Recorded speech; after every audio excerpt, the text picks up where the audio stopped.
Have you ever longed to see a divine vision during your meditation?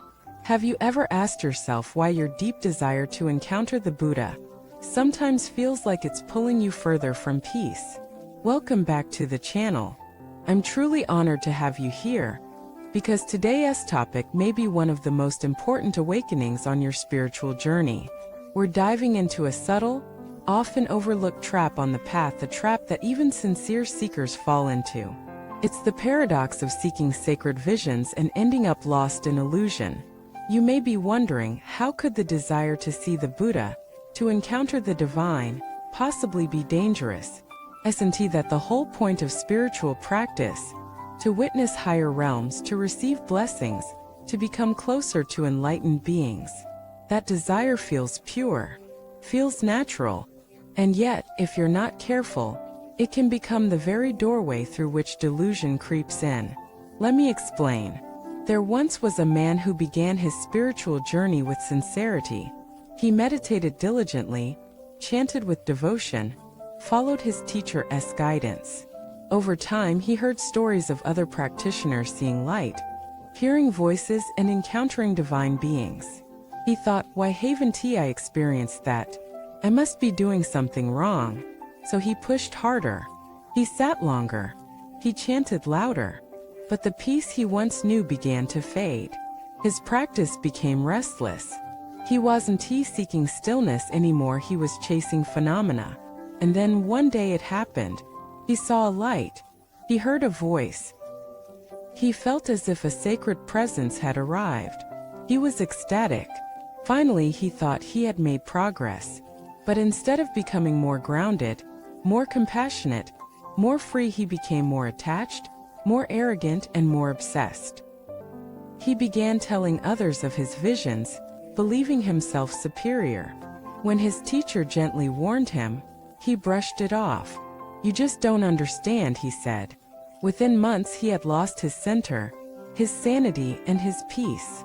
This is the danger we speak of today. As the great master once said, what you see, you must not cling to. What you hear, you must not desire. The more you want to see the Buddha, the more you chase the illusion of self. The spiritual path is not a carnival of visions. It is the slow, steady undoing of delusion. The more we crave experiences, the more we feed the ego that wants to possess them. But the essence of awakening is not possession, it is release. Let me be clear. There is nothing wrong with having visions or hearing divine messages. These things happen. They are part of the vast spectrum of consciousness.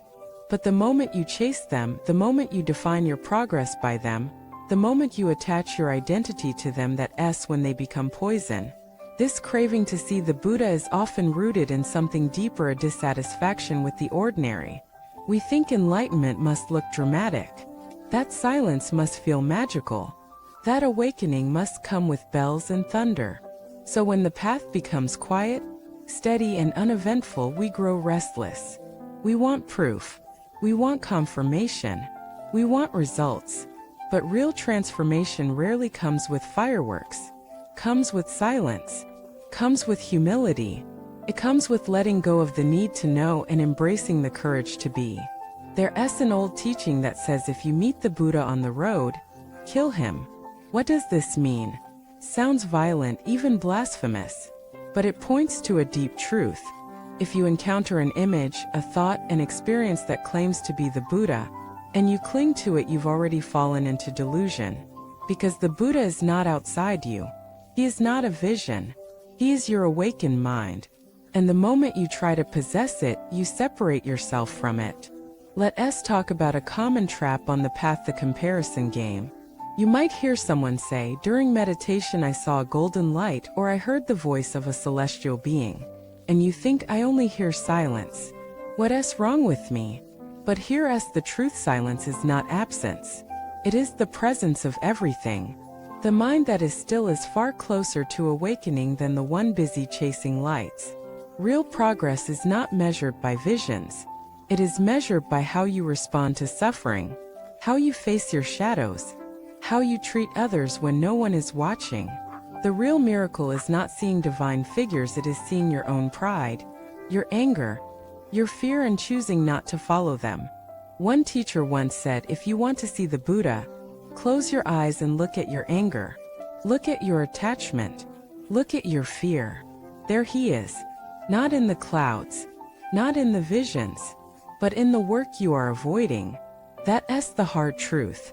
Awakening doesn't always feel sacred. Sometimes it feels like breaking. Sometimes it feels like losing everything you thought was real. But this breaking is not a failure, it's a cracking open.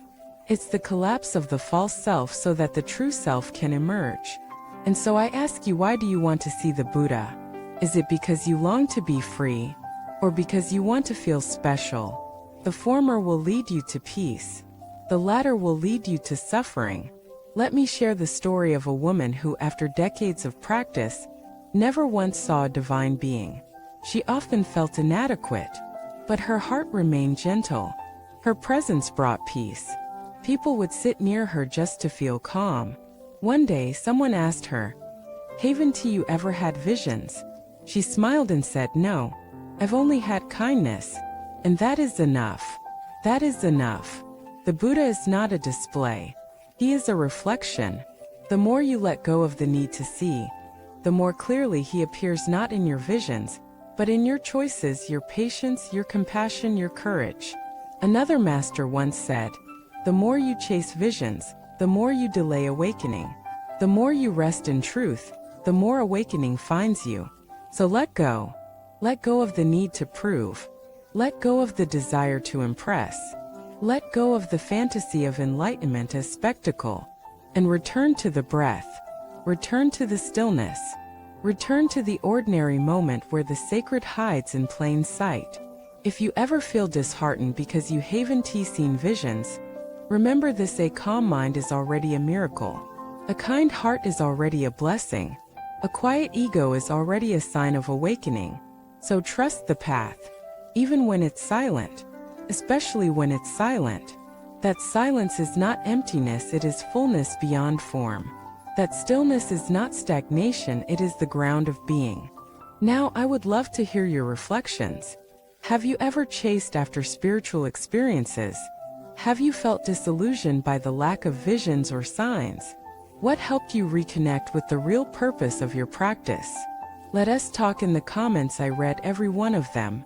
If this message opened something in you, please support the channel by liking the video, subscribing, and sharing it with someone who needs to hear this. Your engagement means everything. Thank you for watching this video. Stay grounded, stay present, and remember, the light you seek is already within you.